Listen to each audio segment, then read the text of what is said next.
read that introduction every time I walk into my house. It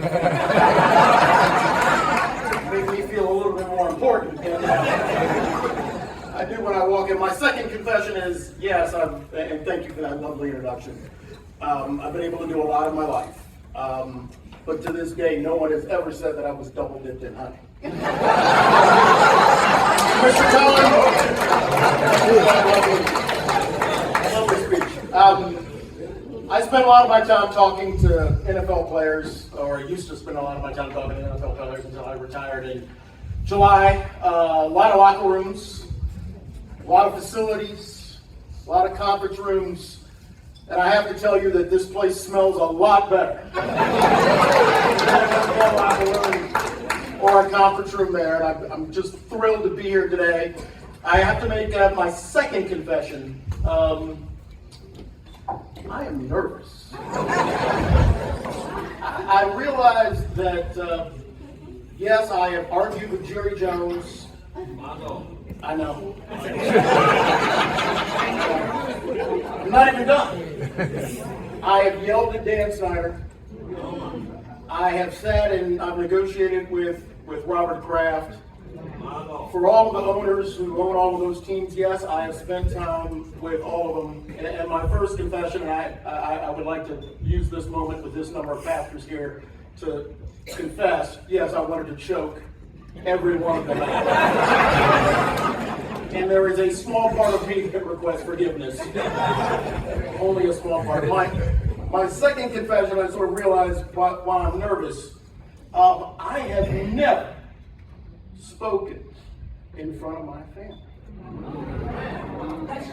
So, thank you for that. Yeah, if I wasn't nervous a second ago, I am now. So I want to put it in a little bit of perspective. I want all of the Smith family who are here to stand up. Thank you. That would be you, baby.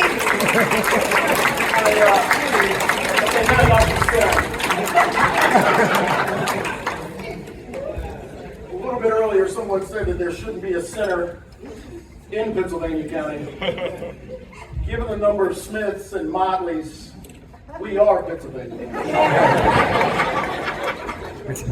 But the third thing, and I have to confess that's made me nervous, to my dear Uncle Willard, is how in the world, at 99 years old,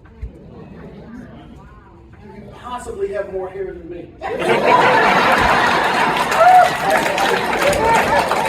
are a lot of things that I prepared for today, but I did not prepare to stand next to a man who has 4 times the amount of hair.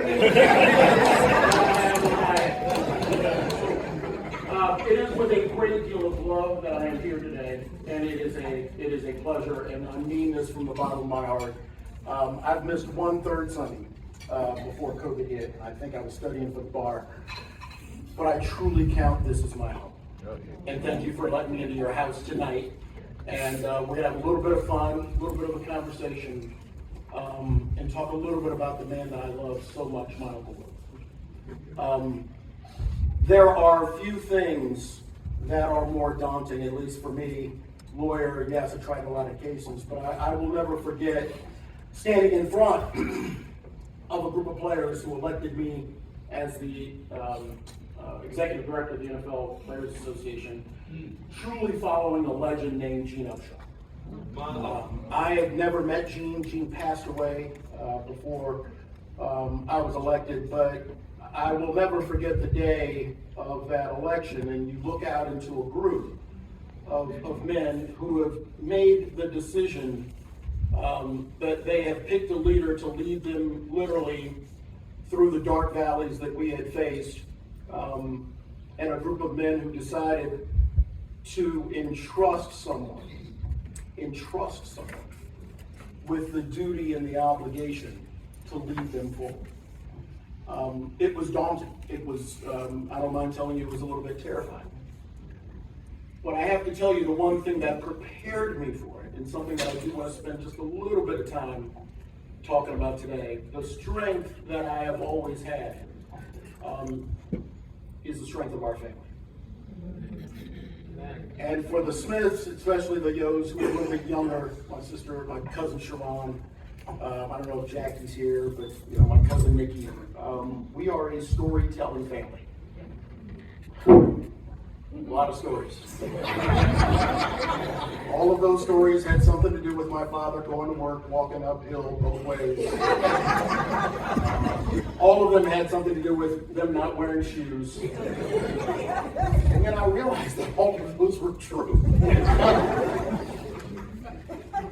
And so you realize, and this, I just wanted to be the focus of tonight, when you realize that it is a family that harkens back to our patriarch, the Reverend Frederick Douglass Smith, your father, my grandfather.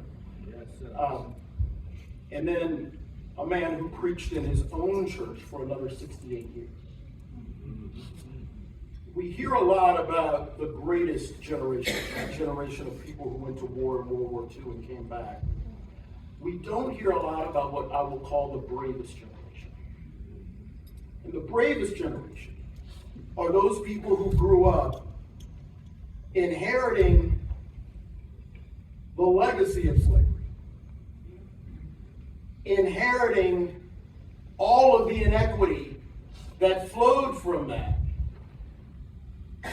Then they went to war, and they came back. And they farmed that land, and they raised those families. And there wasn't a day where they didn't stop loving. There wasn't a day where they didn't stop providing.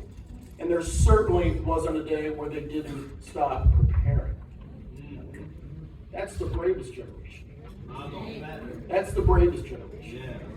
And today we honor a person who is the greatest living legacy of the bravest generation. My God. And that's you. Amen.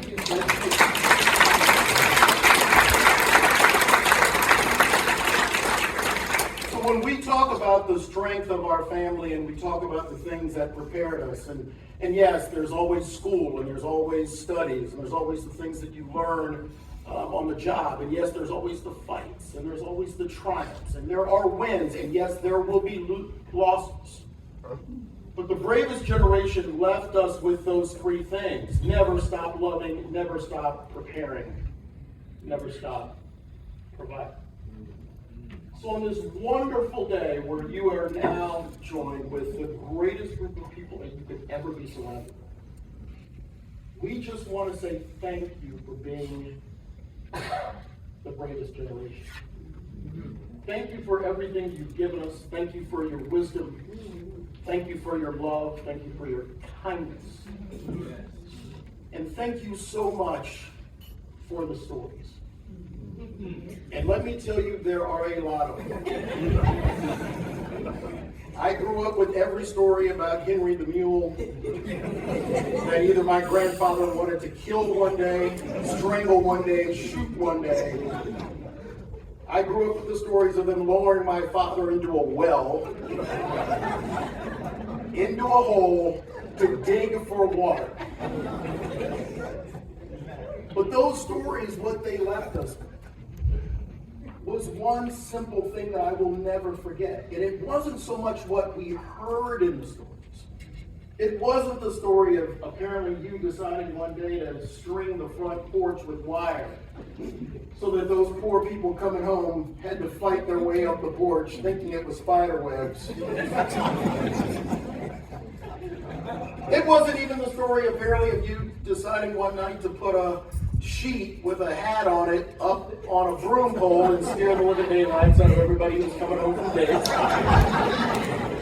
Regardless of all of the stories that we were told, there is just one story that we never heard. Out of a father and a wonderful mother who raised 14 children. Got a one-room house, coal stove, no running water, outdoor plumbing, farming land. You know the one story we never heard? That there was ever a failure to provide.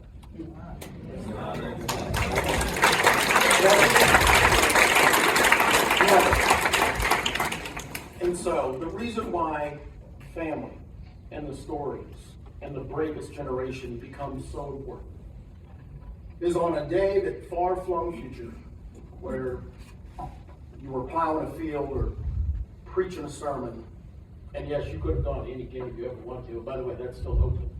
By the way, I'm not going with you. But any game you want. But as we go forward, the bravest generation has left us with a legacy where retirement is never a part of that legacy. And I believe today that Papa, the Reverend Frederick Swiercz-Smith, never retired. Because he had you. And I know that Reverend Dr. Willard Smith will never retire because I see all of them. And that's a beautiful legacy of a life well lived, a journey well served. But more importantly, an obligation where we bear witness to what's coming next. And that is the legacy of a great man of faith. Amen. And for that, we love you dearly. And I will end on this.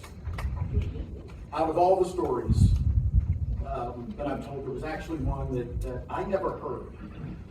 It was a story that my aunt wrote about in her book called The Bearer of a Beautiful Torch. And at the end, she told a story, or in the middle, told a story about Papa.